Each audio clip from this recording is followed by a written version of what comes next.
enquanto você abre aí em Hebreus, capítulo 11. Quero lembrar também que esse domingo será o nosso culto de primícias. Você já deve ter recebido aí uma sugestão para você estar abençoando. Se você não pegou, não sei se ainda tem, Ronaldo. Se não tiver, você pode trazer aí o café. São itens que geralmente fazem muita diferença na cesta, né? O arroz, enfim. Café está mais caro que o arroz. Eita, papai. Então, meus irmãos, domingo próximo, nós vamos receber aqui o pastor Leonardo.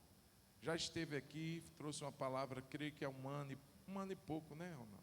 Atrás, foi uma bênção, e ele vai estar novamente aqui nos abençoando, e será um momento muito abençoado. Você é nosso, não é convidado não, você é casa, você é filho, membro, então vem estar conosco, próximo domingo também às 18 horas, em nome de Jesus. Hebreus capítulo 11, irmãos,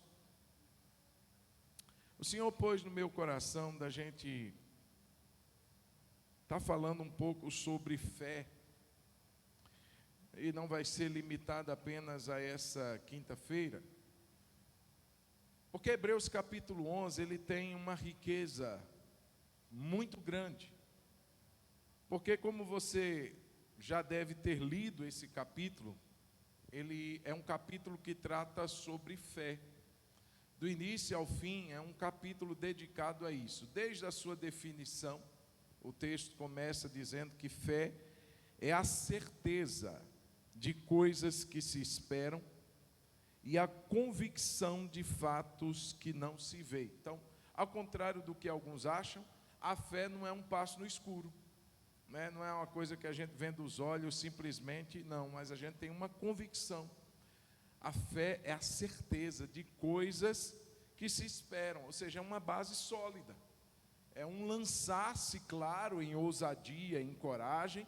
Andar em fé não é um andar fácil, porque exige confiança. Fé e confiança são palavras quase que sinônimas. Se eu digo que eu tenho fé e não confio, então é uma mentira que eu estou pronunciando. Então, quando eu creio em Deus, creio nas suas promessas, creio na sua palavra e, sobretudo, eu conheço o seu caráter, eu vou confiar em Deus e, portanto, eu vou me lançar naquilo que Ele fala, naquilo que Ele diz. Hoje eu estava conversando com alguns irmãos agora na parte da tarde e lembrando da história do Abraão. Irmãos, aquilo foi um grande desafio. Sai, Abraão, deixa tudo para trás, tua terra, tua parentela, e vai para uma terra que eu te mostrarei. Então Deus não dá o mapa antes. Geralmente quando a gente vai viajar, a gente já tem uma rota, a gente já pega. Antigamente fazia-se assim, pegava um guia 4 rodas e ia lá no mapinha, fazia o trajetozinho, você sabia mais ou menos por onde ir, você traçava uma rota e você ia.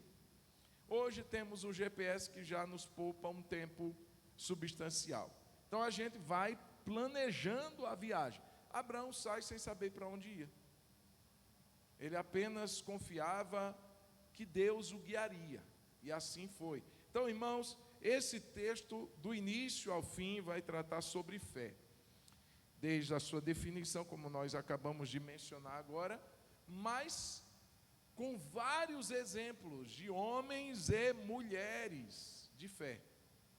Homens e mulheres que não foram perfeitos, você sabe disso, nenhum deles.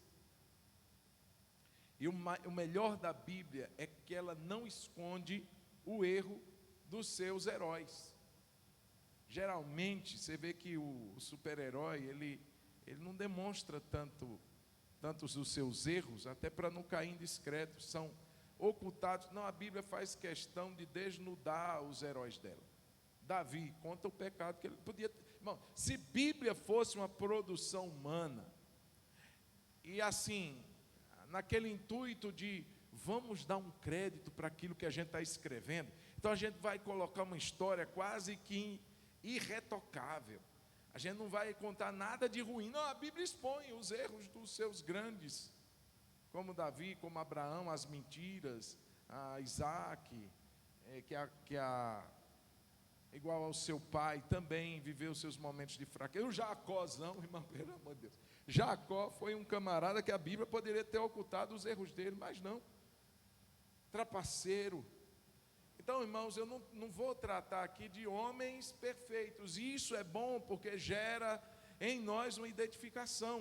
Porque se eram homens sujeitos a falhas, como nós, sujeitos, como diz sobre o Elias, às mesmas paixões do que nós, então a gente pode olhar e dizer assim: se ele conseguiu ser um homem de fé, se ela conseguiu ser uma mulher de fé, por que eu também não posso ser? Eles não são assim apenas colocados numa galeria e fechados com um blindex e intransponível, não. São modelos a serem imitados, a serem seguidos, os passos de fé a serem seguidos por nós também. Então, ao longo dessas quintas-feiras, a gente vai falar sobre esses personagens. Como você vai ver aqui, são vários. Abraão, o Abel, o Davi, o Noé, começando aí pelos os primeiros heróis, os patriarcas e outros tantos. Tem uma seção que é só de anônimo, não tem nome. E eu quero dizer que não há um fechamento, irmãos, em Hebreus 11, porque essa galeria poderia se multiplicar aí nos tempos modernos e trazer tantos outros nomes de homens e mulheres que marcaram a geração deles. Mas a Bíblia quis deixar estes aqui como uma inspiração e um modelo para todos nós. E eu queria, antes de lermos, fazermos uma oração. Eu queria agradecer a vida da Vitória, que está conosco hoje também nos visitando. Cadê a Vitória? Vitória, Deus te abençoe, um prazer recebê-la.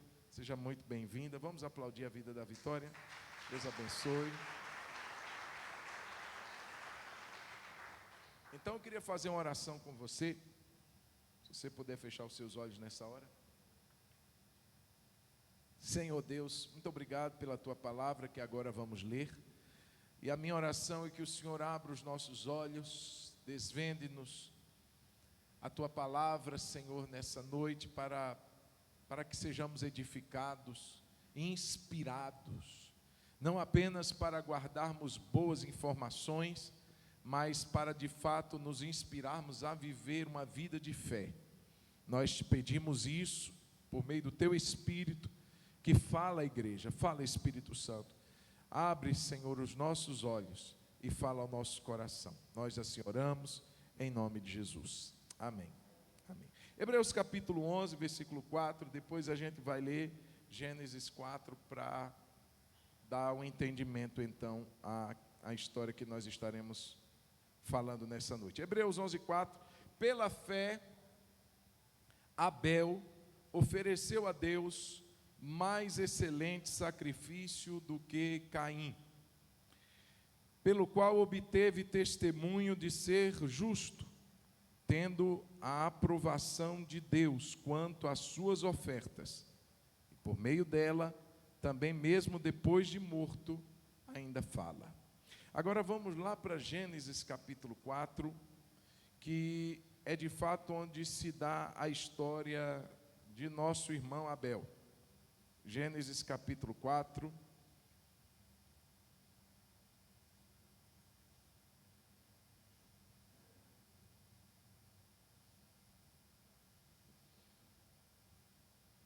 Gênesis 4, verso 1.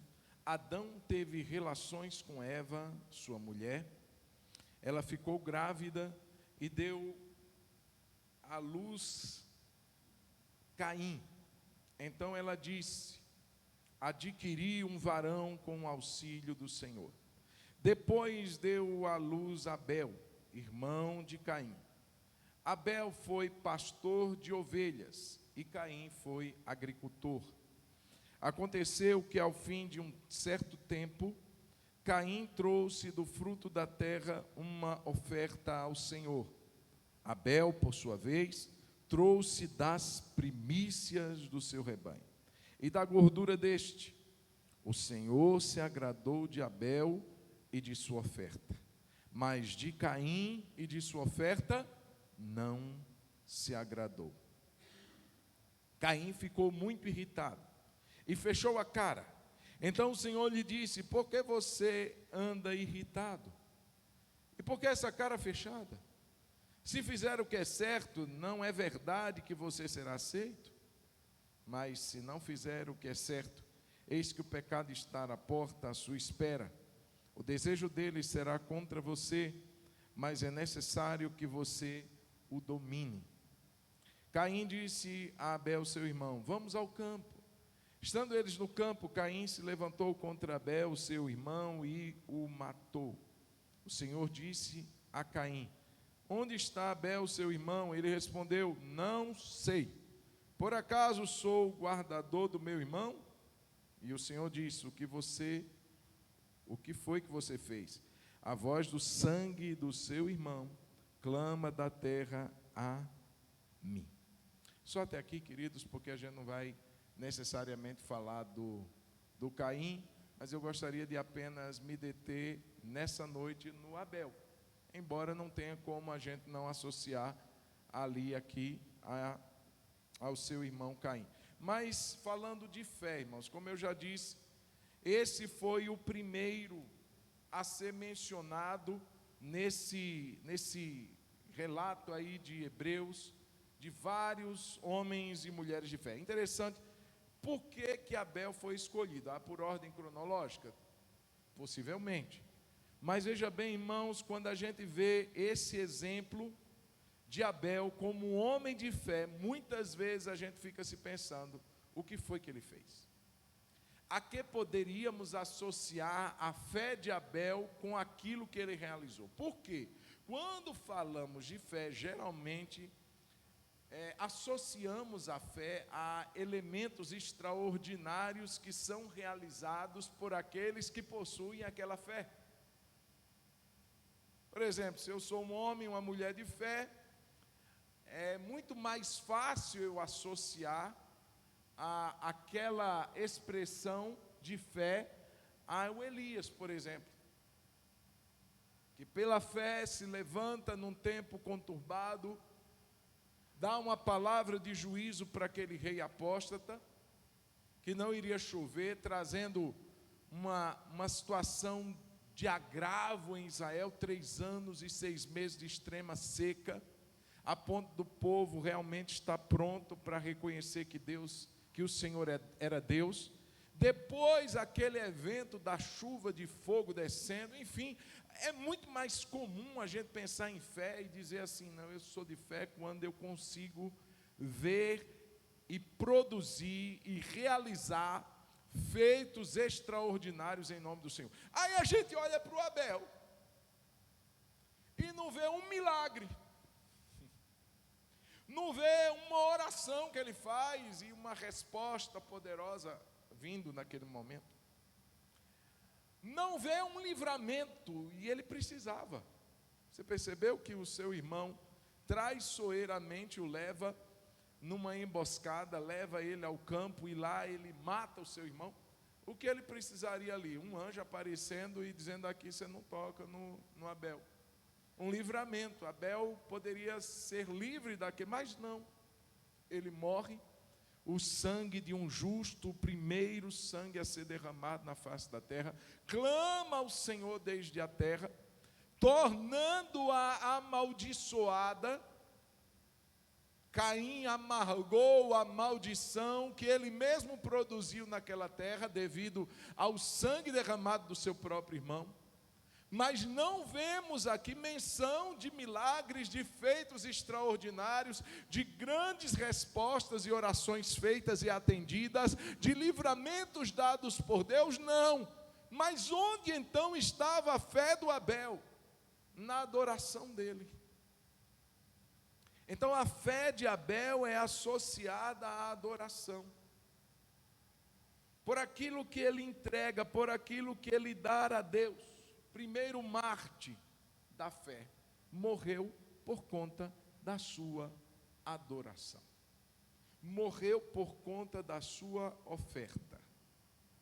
O primeiro Marte a quem Cristo chama ele de o justo Abel, atestando que não era apenas aquilo que ele levava, mas aquilo que ele era, como uma junção necessária e indivisível. Oferta e vida, adoração e conduta estão ligadas uma à outra, e isso remonta à fé que a pessoa tem. Só é possível viver essas coisas, uma vida de adoração genuína, ou melhor, uma vida de um adorador. Como já dizem, Deus não procura adoração, Deus procura adoradores. E o que Deus procura vai muito além daquilo que nós estamos apresentando, mas aquilo que apresentamos baseado naquilo que nós somos. E isso é vida de fé. E às vezes está ali a pessoa pensando assim, será que eu sou uma pessoa de fé? Meu Deus, o que é que eu tenho feito e tenho deixado como uma marca nessa terra?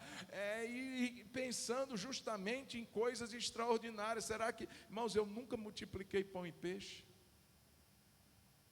Tem coisas que às vezes a gente não vai viver. Mas eu quero te dar uma palavra nessa noite de que Deus, Ele tem uma forma diferente de enxergar a fé do que muitos aí têm, mais do que o que nós produzimos, a fé demonstrada por aquilo que nós somos diante de Deus.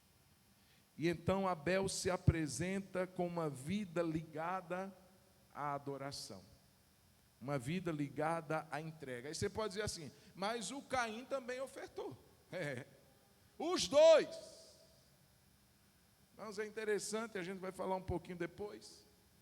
Mas o fato é que nesse momento, possivelmente por uma revelação de Deus, dada a Adão, quanto à exigência, vamos dizer assim, a expectativa de Deus, quanto às ofertas que os homens trariam a ele.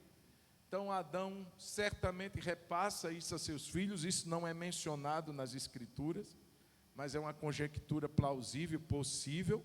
Ele reporta a Eva o que Deus falou com ele sobre a árvore, então não é de se estranhar de que ele tenha reportado também a sua família quanto às ofertas. É fato que os dois filhinhos, o Caim e o Abel, numa época junta ali, conjuntamente, ofertaram algo a Deus. Então, tanto Abel levou, quanto Caim levou. Aí você diz assim, então e aí?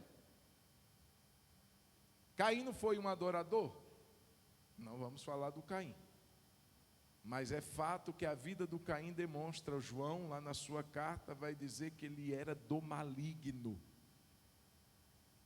Ele era do maligno por causa de suas obras más.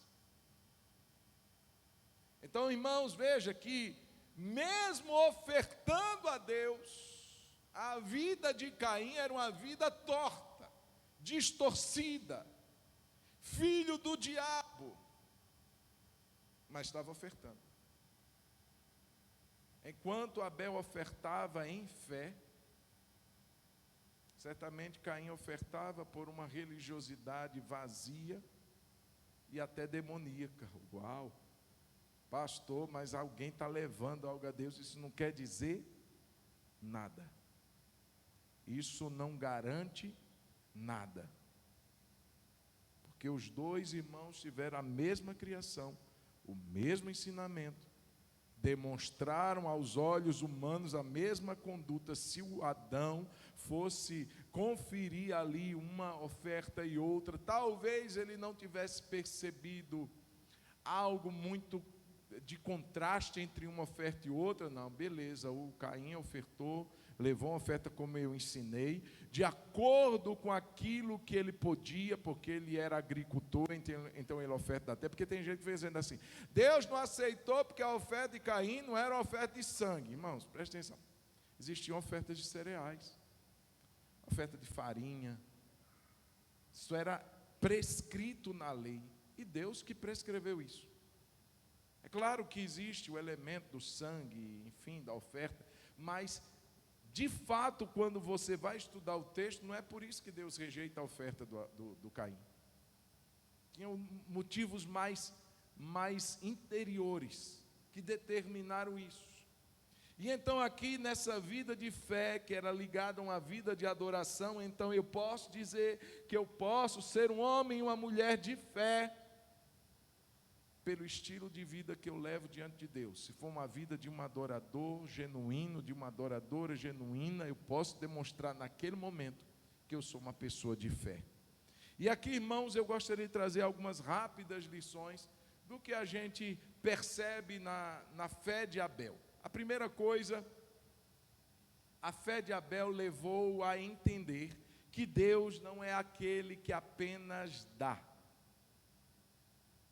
mas também que Deus é aquele que se agrada em receber. Vou repetir. A fé de Abel levou a entender que Deus não é aquele que apenas se propõe a dar. Já viu aquela pessoa? Deus vai me responder porque eu sou um homem de fé. Tudo bem, mas esse é um lado da moeda. A fé me leva a conquistar, sim. A fé me leva a obter, sim. Mas também, irmãos, a fé me leva a entender que Deus é aquele que se agrada em receber dos seus filhos, do seu povo, dos seus adoradores, dos homens e mulheres de fé que ele tem, que ele possui. Porque a Bíblia diz que ofereceu, lá em Hebreus vai dizer isso, o Abel ofereceu a Deus. É o que eu estou mostrando aqui, irmãos, que a fé não é apenas a minha capacidade de conquistar. Eia, subamos e possuamos a terra. Homem de fé, Caleb. Vamos lá, Josué, vamos possuir essa terra. Conquista é um elemento. Mas, querido irmão, querida irmã, o dar, o entregar, faz parte do desejo do próprio Deus. Deus espera. Por quê, irmãos? Como eu disse, não tem milagre, não tem livramento, mas tem oferta. E a primeira menção, o primeiro nome a ser mencionado de um homem de fé foi de um homem que conquistou o mundo, mas que conquistou o coração de Deus, com a obediência, com a fé que ele tinha, com a vida piedosa que ele possuía, com a vida justa que ele tinha. É tanto que o sangue dele clama a Deus da terra, depois de morto ainda fala. Então, irmãos, esse momento aqui não tinha ainda o sistema de sacrifícios. E isso daí é uma pancada na vida de muitos que acham que a gente só faz o que faz porque a gente é regido por um conjunto de leis estabelecidas. O crente ali vai dar o dízimo, é porque está aí da antiga aliança, e começa aquele discurso vazio, aquele discurso repetitivo, sem base nenhuma. Irmãos, onde é que estava a lei aqui? Prescrita, estabelecida, ordenada. Porque parece que tem gente que se obedece diante do lema da lei. Então tem que ter lei, você tem que se subjugar, se submeter à lei. Você tem que cumprir a lei, porque do contrário nós sabemos que os transgressores da lei serão punidos. Tem muita gente que não passa, irmãos, o radar porque tem medo da multa. Mas se não tivesse multa, passaria. Então é o medo da punição que a desobediência à lei traz. É por isso que eu vou fazer. Então eu vou ofertar porque tem um negócio de migrador, devorador, cortador, e vai mencionando os gafanhotos que tem na Bíblia. É medo, porque tem uma lei. Irmãos, aqui não tinha lei. Aqui não tinha sistema, de sacrifícios ainda prescritos. Não tinha uma ordem estabelecida, mas nós vemos um homem que se levanta e oferta algo a Deus. E agrada a Deus com a sua vida, mas também com as suas ofertas. Um homem de fé, que precisou de fé, por isso que eu digo, irmãos, fé, ela rege a nossa vida. Capítulo 10 de Hebreus, verso 38, o meu justo viverá pela fé. Então a nossa vida, irmãos, como cristãos, é regida por esse elemento de fé, para a gente dizimar, para a gente ofertar, para a gente servir, para a gente abençoar alguém. Tudo isso requer de um elemento chamado fé. Por isso que a Bíblia diz, sem fé é impossível agradar a Deus. Nenhuma oferta que eu traga pode ser expressiva a oferta, mas se não for acompanhada ou movida pela fé, não é aceita diante de Deus. E Abel, então, pela fé, irmãos, certamente, como eu falei anteriormente, regida por uma revelação que recebeu do seu pai. Então Adão transmite ali à sua família sobre ofertas, sobre dedicar algo a Deus. Fato é, como eu disse, não tem isso escrito na Bíblia, não tem esse registro, mas isso é possível imaginar. E esse rapaz leva a sua oferta a Deus sem ter nada que o prescreva, sem ter nada que diga assim, não, está escrito aqui, ó, me prove que Deus queria. Não, ele generosamente, ele separa aquela oferta. E eu digo, irmãos, não é porque Deus não precisa das nossas ofertas. Deus não precisa de nada que venhamos a dar. Deus não precisa da minha mão de obra. Deus não precisa da minha disposição em servi-lo. Ele tem um exército no céu tão incontável quanto as estrelas que há no céu. Miríades e miríades de anjos que é assim que são descritos. Jesus disse, gente, vamos parar? Não, Jesus, vão te prender. Não, fica tranquilo, gente. Vocês não acham que eu poderia pedir ao meu pai agora mesmo, ele mandaria mais de 12 legiões de anjos para me ajudar aqui? Não estou precisando de sua espada não, Pedro. Não é esse o caminho, não é esse o propósito, é outro, você que não está entendendo. Irmãos, olha só, Jesus pedindo mais de 12 legiões seriam enviadas. Então, mão de obra tem demais no céu. Anjos que executam a ordem do Senhor de forma rápida, veloz. Quem aos seus anjos faz ventos e de seus ministros labaredas de fogo.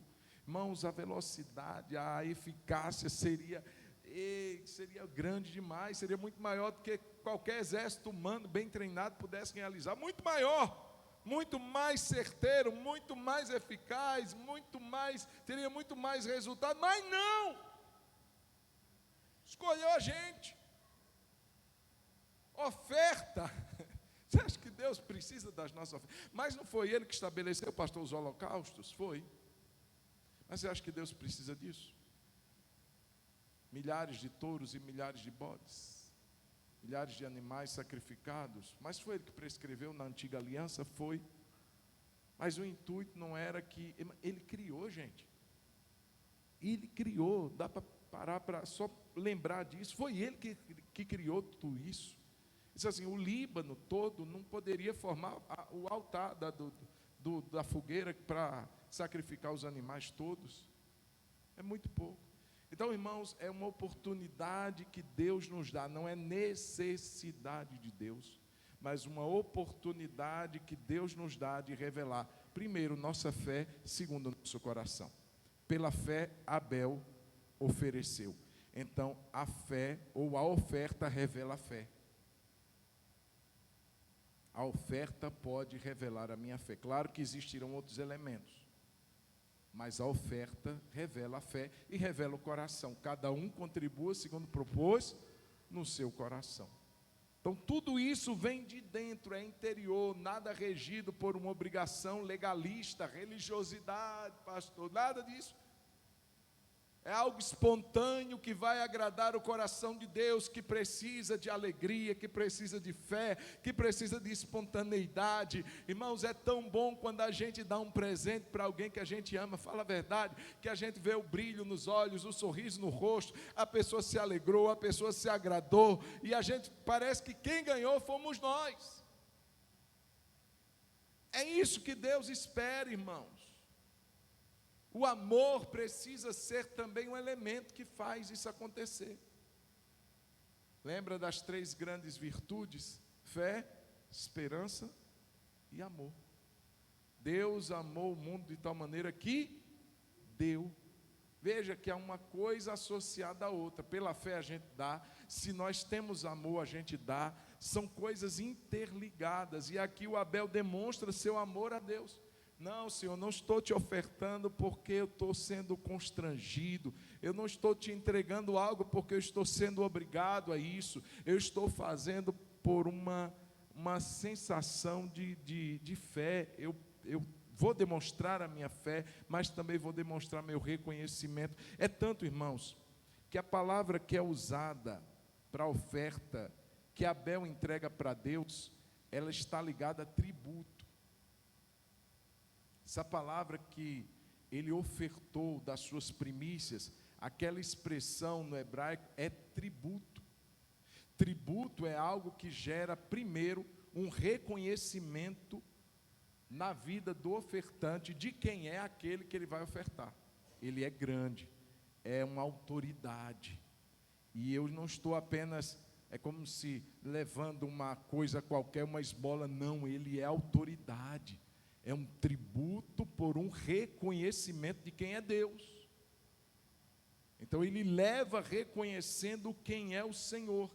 E eu fico pensando, irmãos, quanto a nós, no nosso entendimento de homens e mulheres de fé, qual é a primeira lição que esse texto nos traz? Quanto à nossa vida de dar, de oferecer algo a Deus. Lembrando que muito mais do que uma quantia em valor, existem outras coisas que podemos ofertar a Deus, como por exemplo, o nosso tempo.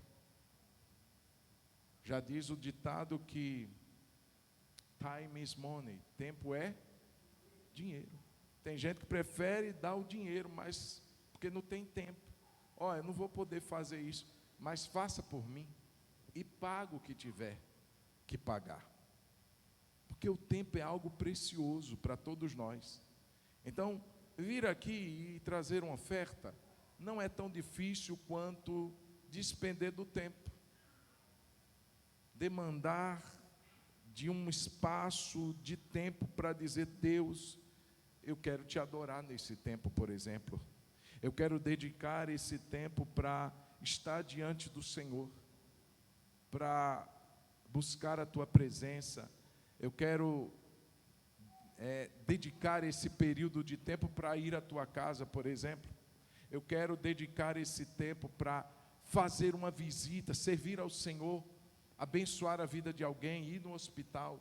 Enfim, coisas como essa, irmãos, eu quero dizer que muitas vezes, para muitos de nós, valem mais do que o dinheiro a ser ofertado. Eu ouvi uma pessoa dizendo, um ímpio, ele dizendo assim: esse homem é um grande empreendedor, e ele disse assim: para os meus empreendimentos, eu vou na pessoa certa, naquela pessoa que tem dinheiro para financiar os meus empreendimentos. E ele disse: a coisa mais simples e mais fácil é tirar o dinheiro de mentes que carregam um peso de culpa.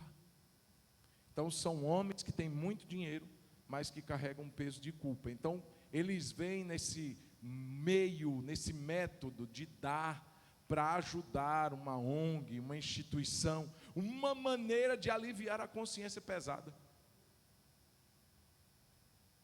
Então o que eu quero dizer, irmãos, é que muitas vezes a gente está preso a uma maneira de enxergar o dar. O Abel deu das suas primícias ao Senhor. E o que nós? O que Deus espera de nós? Há um texto de Provérbios que Deus diz: dá-me o teu coração, filho meu. Quem sabe é um ídolo que nós precisamos entregar para o Senhor. É algo que está no nosso coração e que Deus está dizendo: me entrega isso. A Bíblia diz, a Bíblia não, já ia colocando coisa na Bíblia. Agostinho diz que o coração do homem é uma fábrica de ídolos. É muito fácil construir um ídolo. Tem gente que tem no seu time de futebol um ídolo. Tem gente que tem no seu trabalho um ídolo. E o que a gente está entregando para Deus? Não é só oferta, não, pastor, não. Às vezes a minha entrega será de algo muito precioso que eu tenho dentro de mim, que está ocupando o lugar de Deus. É uma entrega daquilo que me é precioso e eu vou entregar para Deus. Não vou ficar preso àquilo, não vou ficar amarrado àquilo, eu vou entregar a Deus. O que eu tenho dado para Deus na sua casa? Vamos começar por aqui. No meu serviço a Deus, o que eu tenho dado para Deus com relação ao meu tempo, tanto em particular quanto em comunidade. O que é que eu tenho dado para Deus lá no meu ambiente de trabalho? Pastor, é possível ofertar algo a Deus lá no meu trabalho, não é só aqui não? Lembra de 1 Coríntios capítulo 10, versículo 31, portanto, quer comais, quer bebais, quer façais qualquer outra coisa, fazei tudo para a glória de Deus. Quando você está trabalhando, quando você está dedicado aos seus estudos, nós precisamos ter essa noção de que precisa ser para a glória de Deus. Vai fazer algo, faz o melhor. Entrega o melhor. Colossenses 3:22. Eu queria que você abrisse lá comigo. Colossenses 3:22.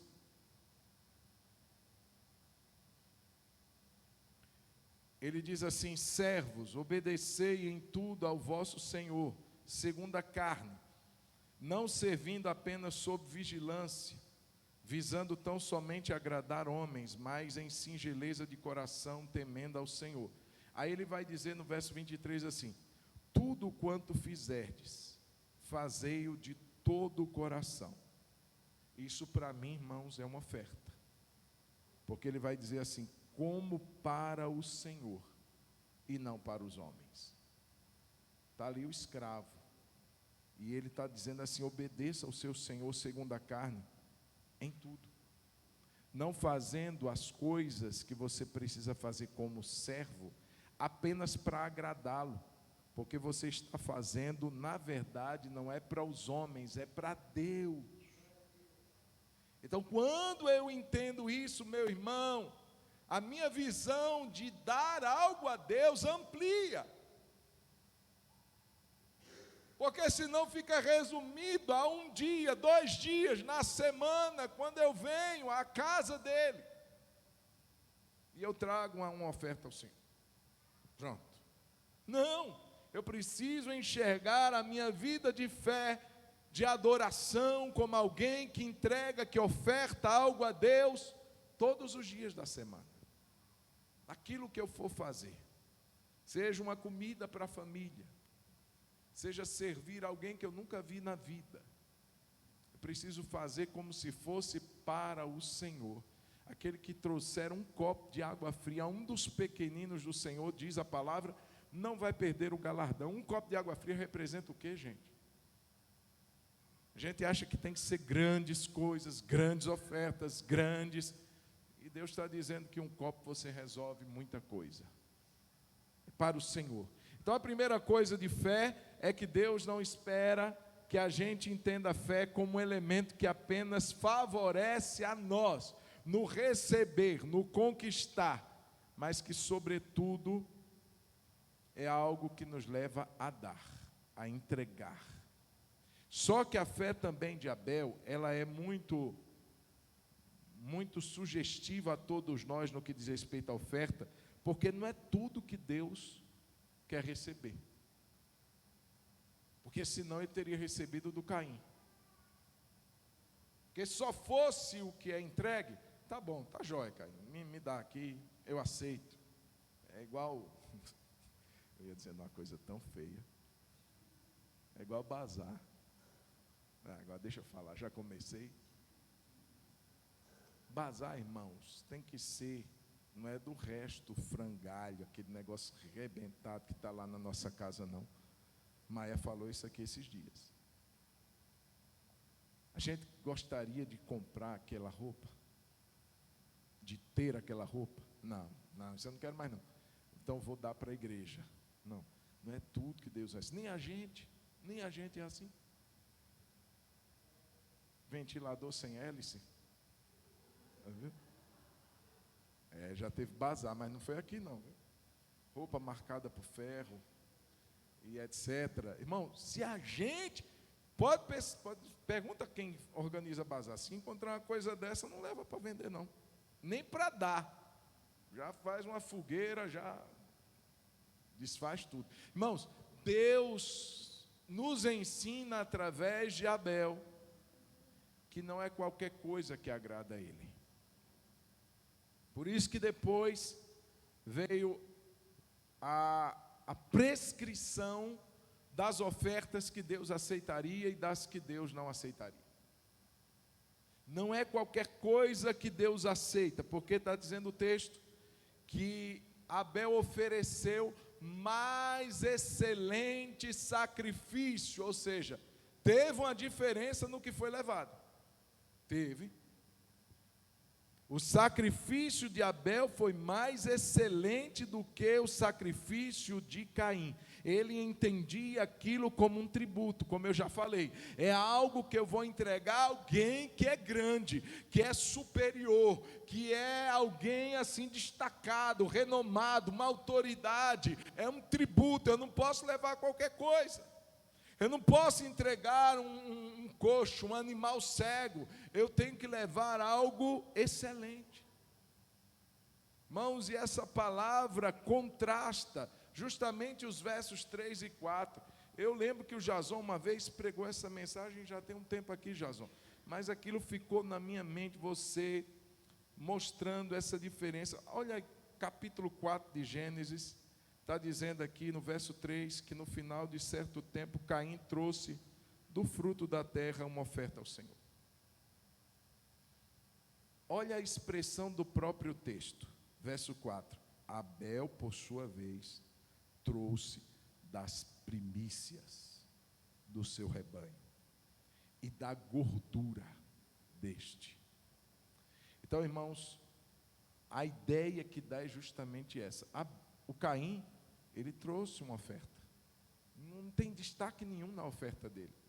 Não tem diferencial nenhum sendo mencionado aqui. Ele trouxe uma oferta do campo lá.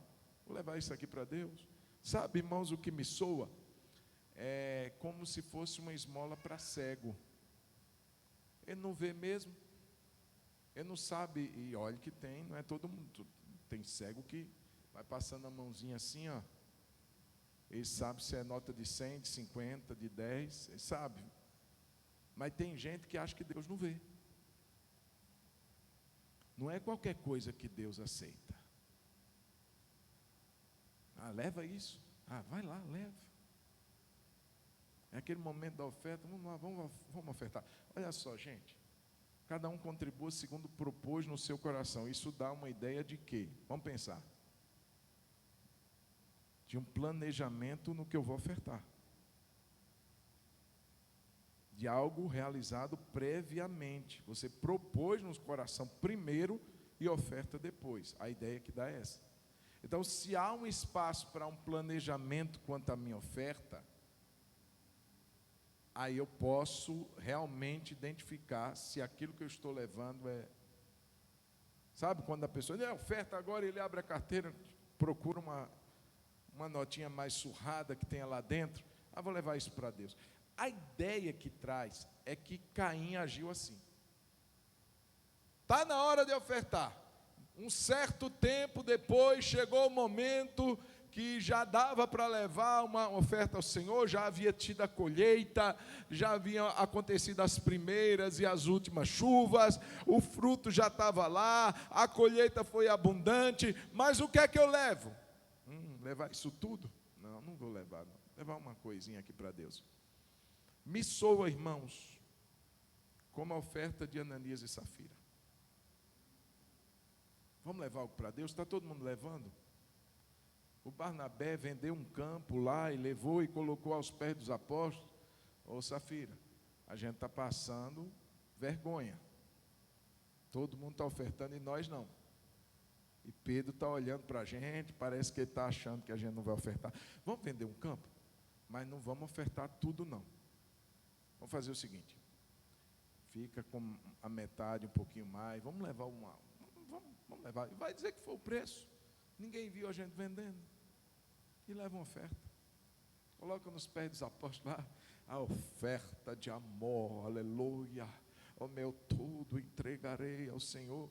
Pedro disse assim, rapaz, você podia ter ficado com o preço todo para você não era obrigado a trazer não, mas ao momento que você decidiu trazer, não poderia ser assim. Você não era obrigado, mas já que você trouxe, você tem que ser sincero e verdadeiro. Você mentiu, não foi para homens, foi para o Espírito Santo que você mentiu. Cadê o restante que você reteve? Você disse que entregou tudo. Irmãos, você sabe dessa história. Então, o que nós entendemos aqui quanto ao Abel é que Deus, ele se agrada das ofertas, ele se agrada em receber a adoração, mas não é qualquer coisa, não é de qualquer maneira. O texto profético também diz que maldito é aquele que faz a obra do Senhor de forma relaxada. Eu posso estar fazendo, mas de qualquer jeito. Está dizendo que isso me torna maldito. Então a oferta é o primeiro indício. Eu vou dar algo a Deus, eu vou ofertar da minha vida, eu vou ofertar do meu tempo, eu vou ofertar meu serviço. Foi lindo, não foi, Rafa? Sábado agora, um monte de máquinas unindo naquele acampamento, 5 roçadeiras. Olha que maravilha ficou. Vou ofertar do meu tempo, vou ofertar da minha mão de obra, vou ofertar do meu serviço. Essa é a primeira parte. Mas a segunda trata do quê? Da excelência. Não de qualquer coisa. Deus não é merecedor de qualquer coisa. Deus é digno do nosso excelente. Amém? Porque aquilo é um tributo. Então, irmãos, Deus não vai fazer-se de cego. O dízimo não pode ser do que sobra. A oferta não pode ser do restolho. Aquilo que eu faço para Deus não pode ser por constrangimento, por obrigação, mas precisa ser feito com alegria. Não pode ser feito por negligência, por indolência, por má vontade, com cara fechada, sem disposição. Eu preciso dar o meu excelente para Deus, eu preciso dar o meu melhor para Deus. Tinha uma música que cantávamos antigamente que dizia isso: faça o melhor para Deus. E por fim, além de entender que Deus é aquele que requer, que espera algo, e em segundo lugar, de que seja algo excelente, a fé de Abel levou ele a entender que junto com a oferta, aliado a ela, Deus também quer se agradar da vida do ofertante. São duas coisas que Deus está observando: é o que trazemos e quem traz. Quem é o ofertante? Porque a Bíblia diz que de Abel e de sua oferta. Não foi só da oferta, do homem que trouxe, ao passo que de Caim e de sua oferta Deus não se agradou. Então Deus olha para ambos. Deus olha para o ofertante, para a oferta, para o dízimo e para o dizimista. Irmãos, e aqui o texto 1 João 3,12 que eu mencionei agora há pouco, diz assim: não segundo Caim, que era do maligno e assassinou seu irmão. E por que o assassinou? Porque as suas obras eram más, ao passo que a de seu irmão eram justas. Então a vida de Abel respaldava a oferta dele. O caráter de Abel dava validade ao que ele levou para Deus. Além de escolher, claro, o que ele levaria com excelência, as primícias, os primeiros frutos do seu rebanho, das crias do seu rebanho, além do mais da gordura deles, que era algo muito precioso. A vida do Abel também justificava as suas ofertas. Então, irmãos, não adianta a gente pensar que Deus vai se impressionar com as nossas grandiosas ofertas, a ponto de desprezar e desviar o olhar de quem a gente é.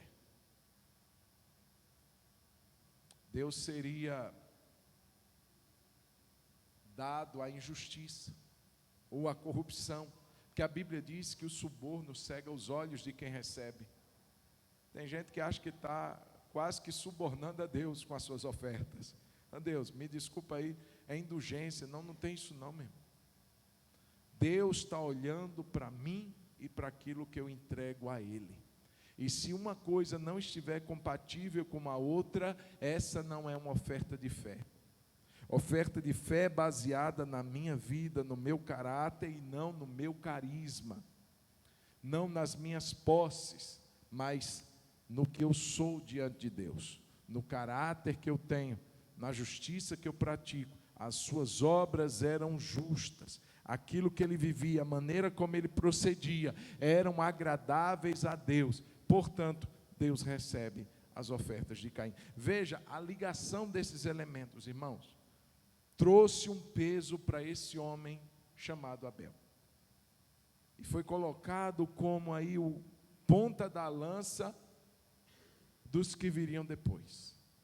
Contrariando muitas vezes o que qualquer um poderia imaginar, que fé é ter, é conquistar, fé é dar, fé é entregar o melhor, mas não é de qualquer maneira, é com uma vida que respalda aquilo que nós trazemos para Deus. Irmãos, e eu quero essa fé. Abel precisa ser um modelo para todos nós. Deixa eu ler Provérbios 15:8, que diz assim: o sacrifício dos perversos, pode vir dando. O sacrifício dos perversos é abominação ao Senhor. Você sabia que o perverso sacrifica? O perverso oferta, mas a perversidade está no coração do homem. Quem está do lado de fora não vê. Vê talvez os frutos, mas a perversidade só Deus vê. Mas ele está dizendo que os sacrifícios do perverso são abomináveis ao Senhor, mas a oração dos retos é o seu contentamento. Eu poderia ler textos como: nem todo que me diz Senhor, Senhor. Algo professado, algo que transparece, mas que de fato não é. Como está a nossa vida, irmãos? Se somos homens e mulheres de fé, eu gostaria que nós pensássemos nessas três coisas. Deus, Ele espera receber algo de nós. Como tem estado nossa vida de ofertantes? Volto a dizer, não estou mencionando apenas o que é trazido aqui. Nossa vida de ofertante como um todo. O que eu estou dando para Deus? Aquilo que eu estou fazendo é para o Senhor ou é para os homens? Quando eu estou no meu trabalho, quando eu estou estudando, eu entrego de fato algo a Deus? Tudo que eu faço para a glória de Deus? E se eu faço, e se eu entrego, é excelente ou é meia boca? Vamos lá, qualquer coisa serve. É doado mesmo? Meu pai já dizia: cavalo dado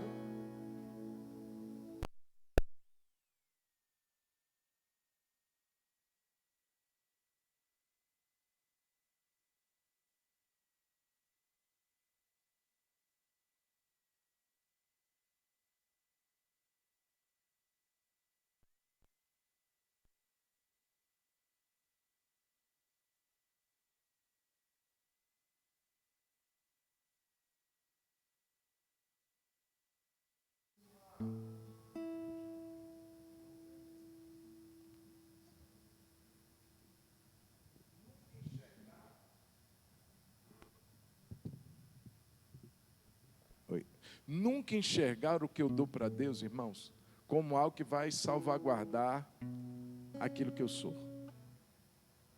Como se fosse uma espécie de vou comprar a Deus. Vou comprar o favor de Deus. Não. Vamos ficar de pé. Eu gostaria que a gente orasse. Deus, eu quero ser um homem de fé. Deus, eu quero ser uma mulher de fé.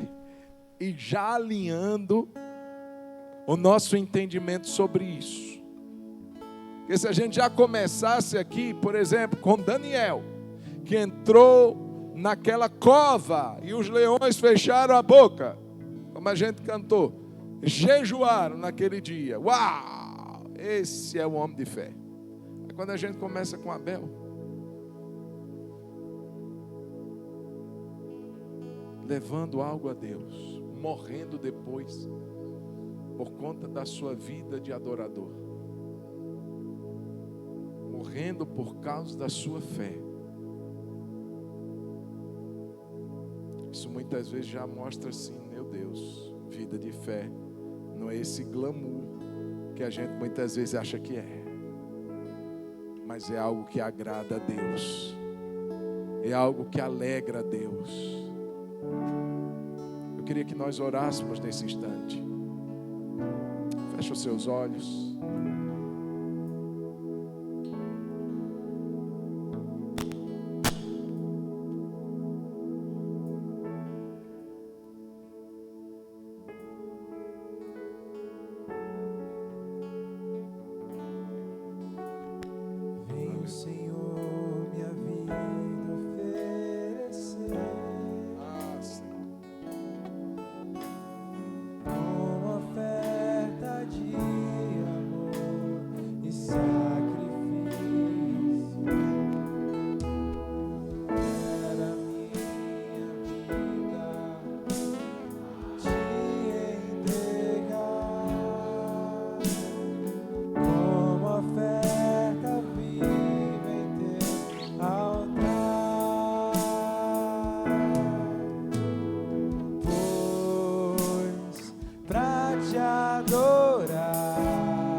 Nós queremos ofertar a nossa própria vida ao Senhor, assim como exemplo desse homem de fé, assim como é exemplo de Abel, o primeiro homem que morreu pela sua fé.